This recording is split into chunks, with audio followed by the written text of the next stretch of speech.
미제와 관련된 내용들 추가적으로 다뤄보도록 하겠습니다. 김영일 전문가입니다. 전문가님, 안녕하십니까? 네, 반갑습니다. 김영희 전문가입니다. 네. 자, 오늘은 이제 수요 대폭발, 리튬 전 세계 확보 전쟁이라는 주제입니다.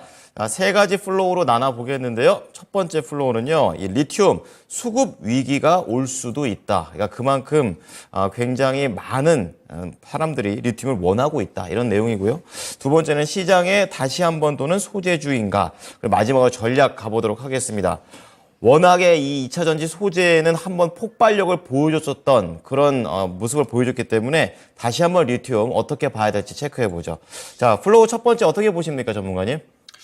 네, 일단 오늘 해볼 이야기가 저번 주에 저희가 이제 음극재 관련해서 흑연 이야기를 했었잖아요. 그러면서 이제 이 흑연에 대한 부분들이 이번 주까지 좀 돌아줄 수 있었다라고 말씀을 드렸었고, 오늘까지 지금 관련주들이 추가적으로 상승이 좀 나오고 있는 것 같아요. 뭐 상보라든지, 뭐 그 다음에 뭐 새롭게 엮인 뭐 다산솔루에타라든지. 그러면서 지금 이제 흑연 관련주들에 대한 모멘텀이 시장에서 추가적으로 돌아주고 있는데, 여기에서 지금 이제 리튬까지 이야기가 나오고 있는 상태이기 때문에 이거 다시 한번 이 소재에 대한 이야기를 조금 해야 되지 않을까라고 생각을 해서 이번에는 리튬에 대한 이야기를 한번 해보려고 합니다. 아무래도 이제 오늘 리튬에 대한 주제를 정한 건 공급에 대한 위기가 찾아올 수도 있다라고 이제 이야기를 했기 때문에 결국에는 이 내용들이 어떻게 또 이제 진행이 되고 있는지 한번 보려고 합니다. 지금 잠깐 이제 이미지를 보시게 되면, 자, 지금 현재 이 리튬 가격의 이미지예요. 6월 달 들어서 지금 이 리튬 가격이 상당히 조금 많이 올라왔다는 부분을 알 수가 있죠.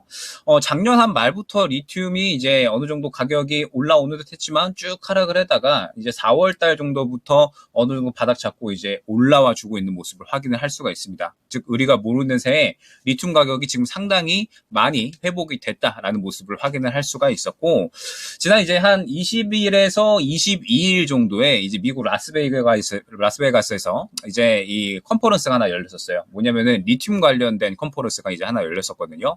그러면서 호주를 기반으로 둔 이제 리튬 기업이 있습니다. 그 리튬 기업에서 이제 뭐라고 이야기를 했냐면, 리튬 원자재 공급망을 안정적으로 확보하지 못한 배터리 기업들은 좀 있으면 위기 상황을 맞을 수가 있다라고 이제 이야기를 한 거죠. 그러면서 이제 또 다른 기업 같은 경우에 앨범알이라고 하는 또 이제 세계 최대 리튬 생산 기업이 있거든요. 이 기업이 이제 뭐라고 이야기를 했냐면, 2030년까지 전 세계 리튬 수요가 공급량을 50만 톤 가량 초과할 것으로 예상을 했습니다. 즉 2030년 혹은 이제 2035년까지 리튬 수요는 쭉쭉쭉 증가하는데, 그에 반해서 공급량에 대한 부분들은 지금 현재 상태에서 부족할 수가 있다라는 거죠. 지금 이제 보게 되면 전 세계에서 45개의 리튬 광산이 약 운영이 됐었습니다. 그리고 올해에는 약 11개 정도, 그리고 내년에는 한 7개 정도의 광산이 새롭게 오픈이 될 예정이거든요. 근데 다들 알고 계시겠지만 건설기계들 최근에 이제 이 수익성이 좀 괜찮아진다라고 이야기가 나오는 게, 리튬 광산에 대한 이제 뭐 인프라 투자에 대한 부분들, 이러한 것들이 계속해서 이야기가 나오고 있기 때문에 결국에는 이제 이 광산이 조금 더 많이 열린다라는 부분에 대해서 시장이 이야기가 많이 나오고 있거든요. 그런데 이렇게 이제 광산이 많이 열리고 운영이 된다라고 하더라도 리튬이 충분히 공급될 가능성이 지금 현재 상태에서는 많이 좀 부족하다라고 이제 이야기가 나오고 있는 겁니다. 광산이 또 많이 이제 만들어지고 있는데 기술도 지금 부족해서 개발 속도가 약간은 더디게 진행이 되고 있는 상태고, 그 다음에 광산이 많이 개발이 된다라고 하더라도 어느 정도 이 배터리용 특수 자재를 생산할 수 있는 시설 자체가 지금은 이제 많이 부족하다라는 거죠. 그래서 결국에는 리튬 광산이 어느 정도 많이 만들어지고 리튬이 많이 캐진다라고 하더라도 기업 자체는 어느 정도 이 리튬 공급이 제한될 수가 있다라고 이제 이야기가 나오고 있는 겁니다. 그래서 지금 현재 시장에서 이 리튬 가격이 상당히 많이 올라오고 있다라는 점, 수요는 계속해서 증가하고 있는데 공급량은 부족해질 수 있다라는 이러한 이야기들이 많이 나오고 있다라고 생각을 해주시면 될 것 같아요. 그러면서 지금 현재 리튬 수요 추이에 대한 부분들을 볼 때 지금 중국에 대한 이야기를 어느 정도 해야 될 것 같아요. 왜 이제 중국에 대한 이야기를 하냐면, 중국에 이제 이 리튬 관련된 기업들이 상당히 많이 있거든요. 그런데 이 리튬 가격 기업들이 올라올 때 우리 시장에서 이 리튬 관련주들이 또 어느 정도 상승이 나오고는 했었습니다. 그런데 이제 최근에 6월 달에 이 배터리용 탄산리튬 가격, 중국 내에서 지금 현재 상태에서 이제 톤당 한 31만 위안 정도로 지금 한 4월 정도 대비해가지고 약 70% 정도 이제 넘게 올라간 모습을 확인을 할 수가 있거든요. 즉, 3분기에는 중국의 이제 리튬 기업들의 실적들이 상당히 좀 끌어올려질 것이다라고 이야기가 나오고 있는 거죠. 그렇기 때문에 이 중국의 현재 이 리튬 기업들의 실적이 올라온다라고 했을 때 우리나라 이 관련된 이 리튬 기업들이 어느 정도 이제 상승이 나올 수가 있다라는 부분도 지금 어느 정도 염두로 둬야 될 것 같아요. 그러면서 지금 현재 상태에서 시장의 분위기가 저는 무언가 원자재 쪽으로 차츰차츰 넘어가고 있는 것 같거든요. 지금 현재 원자재 쪽이 그동안에 워낙에 조정이 많이 나왔었고 지금 가격 자체는 올라오고 있는데 그 가격에 대한 부분들을 아직까지는 반응을 하고 있지 못하기 때문에 아마 지금 현재 상태에서 분위기를 조금씩 만들어 나가지 않을까라고 생각을 하고 있어서 지금 현재 상태에서 리튬 그리고 리튬뿐만 아니죠. 뭐 흑연이나 구리 이러한 종목들을 슬슬 봐야 되지 않을까라고 생각을 하고 있는 겁니다. 네. 자, 그래프라든지 해주신 말씀을 들어보니까 확실히 리튬 이런 소재가 굉장히 강하게 움직일 가능성이 다시 한번 대두되고 있는 것 같습니다. 자, 그렇다면 좀 더 차트로 전체적인 종목들의 흐름은 어떤지 한번 봐주시죠.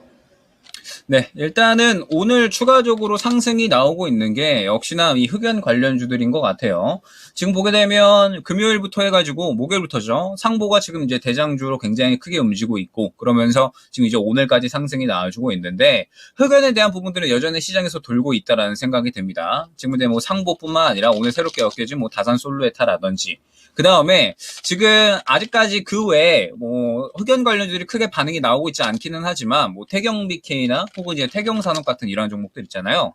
지금 보게 되면 수급이 그대로 살아있다라는 생각을 하고 있기 때문에 흑연에 대한 부분들이 계속해서 돈다라고 하면 여기에서 뭐 어렵지 않게 충분히 추가적인 상승은 가능하겠다라고 생각을 하고 있습니다. 그렇기 때문에 흑연에 관련된 이러한 종목들은 지금 현재 상태에서 봐야 되지 않을까라고 저는 생각을 하고 있고 그 다음에 지금 현재 이 리튬 관련주들을 보게 되면 전체적으로 지금 다 이 수급이 들어오고 있다라고는 생각은 되지는 않아요. 그런데 보게 되면 일부 종목들이 또 리튬 쪽에서는 수급이 들어오고 있거든요. 뭐 예를 들면 지금 현재 미래나노텍 같은 경우에는 지금 어느 정도 이 바닥을 계속적으로 확보했던 자리에서 수급이 다시 한번 오늘 들어오는 모습을 확인을 할 수가 있죠.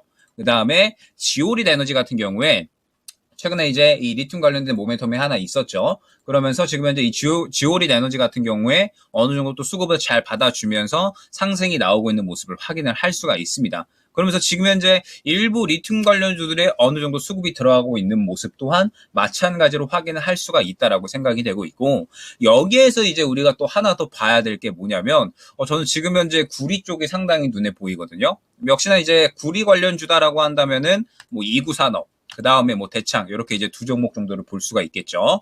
그런데 지금 이제 이 대창도 보게 되면은 역시나 이 일전에 수급들이 상당히 좀 잘 살아있는 모습을 확인을 할 수가 있습니다. 그러면서 구리가 결국에는 주목을 받는 부분이 역시나 이 2차전지 배터리 소재에 관련된 부분인 거거든요. 흑연으로 인해서 지금 음극재 쪽에 대한 이 어느 정도 소재들의 이 모멘텀이 좀 살아났죠. 그러면서 지금 이제 구리 같은 경우에도 전기차이 굉장히 많이 들어가죠. 전기차이 굉장히 많이 들어가는데 마찬가지로 음극재 쪽에도 들어가기 때문에 지금 흑연에 대한 이 모멘텀이 그대로 구리 쪽으로 또 옮겨가고 있는 것이 아닌가라고 저는 생각이 듭니다. 그러면서 지금 현재 이 구리 선물 가격 또한 상당히 올라가고 있기 때문에 지금 구리 관련주들이 저는 상당히 자리를 잘 만들고 있다라고 생각을 하고 있거든요. 대창도 대창이지만 지금 현재 이 이구 산업 같은 경우에도 보게 되면 수급이 상당히 좀 긍정적인 모습을 확인을 할 수가 있죠. 그러면서 일전에 들어왔었던 수급 또한 어느 정도 살아있다라고 저는 생각이 되기 때문에 구리 관련주들 또한 지금 상당히 긍정적이다라고 생각이 됩니다. 그러면 결국에 지금 현재 시장을 보게 되면 종목 장세가 계속적으로 이어지고 있잖아요. 저번 주에 아무래도 이 시장에서 뭐 금리 인상에 대한 우려감들 그리고 이제 연준 인사들의 이러한 발언들로 인해서 시장의 체력이 지금 많이 약해져 있습니다. 주력주들이 지금 이제 많이 좀 약해져 있는 상태에서 개별 종목들이 완전히 돌고 있죠. 그래서 뭐 저번 주에는 뭐 우크라이나 관련주들, 뭐 그다음에 뭐 교육주들 이런 종목들이 돌아버렸는데 저번 주 목요일부터 흑연 관련주들에 대한 관심도가 상당히 커졌습니다. 그러면서 지금 현재 2차전지 소재들에 대한 업황을 보게 되니까 구리 가격도 올라가고 있죠. 그 다음에 리튬 가격도 올라가고 있죠. 흑연 가격도 마찬가지고 흑연은 지금 품귀 현상에 대한 우려감까지 생겨나고 있습니다. 그러면서 지금 하반기로 가면서 2차 전지에 대한 수요는 더욱더 증가할 것이다라는 이야기가 계속해서 나오고 있는 상태다라고 생각을 해주시면 되거든요. 그러면 결국 시장은 이러한 부분들에 대해서 저는 반응을 할 수밖에 없지 않을까라고 보는 거죠. 이 리튬 관련주들 같은 경우에는 보게 되면 지금 바닥을 많이 잡기는 했습니다. 지금 이제 떨어져 있는 종목들이 상당히 많거든요. 뭐 지오린 에너지 같은 경우에도 마찬가지고 미래나노텍, 뭐 그다음에 뭐 리튬 포어스, 뭐 그다음에 뭐 강원 에너지, 뭐 그다음에 뭐 금양, 뭐 하이드로 리튬, 지금 리튬 관련주들이 지금 전체적으로 많이 떨어져 있는 구간이기는 합니다. 그런데 떨어져 있는 구간에서 중국의 이 리튬 기업들이 실적이 다 괜찮아져 버리고 리튬 가격들이 지금 계속적으로 이제 올라온다라고 하면 지금 현재 상태에서 리튬 관련주들은 반응을 보일 수밖에 없지 않을까라고 생각을 하는 거죠. 그리고 리튬 관련주들은 워낙에 이제 종목들도 많고 수급이 쌓여 있는 종목들이 많으니까 뭐 지오린 에너지처럼 이렇게 반응 나오는 종목들을 어느 정도 좀 지켜볼 필요가 있다라고 생각을 하고 있고, 그 외에 지금 새롭게 이제 2차 전지 소재 쪽으로는 어느 정도 관심이 가는 쪽이 흑연이랑 구리 쪽인 건데, 흑연은 지금 현재 상보가 대장이고 그 상보 외에 새롭게 관심을 받아주는 종목들이 많이 생겨나고 있잖아요. 그래서 이러한 종목들을 이제 어느 정도 좀 지켜보면서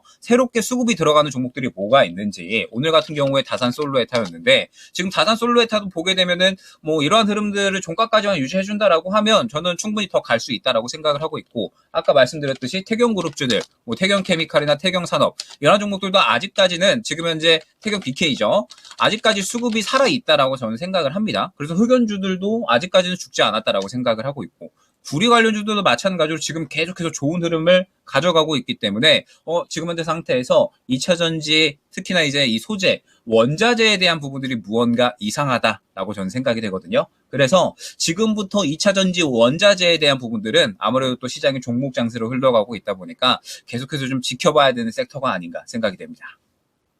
네, 총 세 가지로 나눠 주셨네요. 흑연, 구리, 리튬 이 정도 순서가 되는 것 같습니다. 그중에서도 흑연과 구리를 조금 더 좋게 얘기를 해 주셨으니까 관심을 미리 좀 가져봐야 될 것 같습니다. 자, 오늘 리튬과 관련된 소재 얘기 계속 다루고 있는데요. 가격 전략이라든지 여러 가지 어떤 내용으로 쳐다봐야 될지 정리 부탁드리겠습니다. 네, 일단은 뭐 아까 이미지를 통해서 보여드렸듯이 리튬 가격이 4월 달에 바닥 잡고 지금 이제 2달 만에 거의 70% 정도 올라온 거니까 폭등을 한 거거든요, 사실. 폭등을 이제 어마어마하게 한 건데, 오늘 사실 리튬보다는 조금 더 이제 흑연 혹은 이제 구리 쪽을 이야기를 한 것 같아요. 왜 그렇냐라고 하면 역시나 시장에서 지금 당장은 흑연이나 구리 쪽에 수급이 조금 더 이제 들어오고 있기 때문에 그렇다라고 생각을 해주시면 될 것 같습니다. 그럼 이제 여기서 생각을 해봐야 될 부분이, 이렇게 이제 리튬 가격이 많이 올라오고 있으니까 일단 리튬 관련주들에는 충분히 수급이 들어갈 수 있다라고 생각을 해요. 그런데 리튬 관련주들은 워낙에 그동안에 또 시장에서 많이 돌았었고 종목들도 좀 많아지다 보니까 이제는 좀 선별적으로 접근을 해야 되는 섹터가 아닌가라고 생각을 하고 있습니다. 그러면은 이제 조금 더 이제 매력도를 다른 데서 찾아볼 수 있지 않을까라고 생각을 하는 거죠. 제가 이제 오늘 오전에도 이구산업을 한번 추천을 드렸었는데, 이런 이제 이 구리 쪽이라든지 혹은 이제 흑연 같은 이러한 또 2차 전지 쪽에서 그동안에 주목받지 못했었던 소재들이 새롭게 주목을 받을 수 있는 가능성이 지금은 상당히 커졌다라고 저는 생각이 됩니다. 그렇기 때문에 일단 저는 탑픽은 전체적으로 2차 전지 소재 쪽에서도 이구산업을 좀 뽑을 수 있지 않을까라고 생각을 하고 있어요. 그러면서 뭐 비단 구리 쪽뿐만 아닙니다. 흑연 쪽도 지금 계속해서 아마 종목들이 파생돼서 나올 거다라고 저는 보고 있어서 흑연 쪽으로 새롭게 수급 받아주는 종목들이 과연 뭐가 있는지, 다산 솔루에타도 아까 말씀드렸듯이 지금 이 정도 수준에서 뭐 한 차례 수급 살려주고 눌렸다라고 하면 다시 한번 또 접근할 수 있는 구간을 나와줄 것 같거든요. 그래서 이러한 2차 전지 원자재 관련된 종목들을 계속해서 좀 지켜봐야 될 것 같고, 결국에 이제 흐름 자체가 양극재도 양극재지만 음극재로도 지금 주목도가 높아지고 있는 것 같아요. 그래서 지금 현재 2차 전지에 대한 기대감은 워낙에 뭐 여전하다라고 저는 생각을 하고 있고, 그러면 2차 전지가 이제 수요가 증가했을 때 관련돼서 또 수혜를 볼 수 있는 종목군들이 뭐 비단 소재뿐만 아니잖아요. 뭐 장비도 그렇고 계속해서 많이 종목들이 나와줄 수가 있기 때문에 이러한 종목들이 또 이제 계속해서 어떻게 흘러가는지의 흐름을 보면서 우리가 이제 이 전략을 좀 잡아갈 필요가 있지 않을까 생각이 됩니다. 자, 오늘 리튬이 급등하는 것이 국내에 미치는 영향력과 대응 방안에 대해서 좀 말씀을 해주셨습니다. 추가로 구리에서 한 종목, 그리고 흑연에서 한 종목도 얘기를 해드렸으니까요. 잘 참고해 보시기 바랍니다. 전문가님 감사합니다. 네, 감사합니다. 네, 자, 이슈 플로우 김영일 전문가였습니다.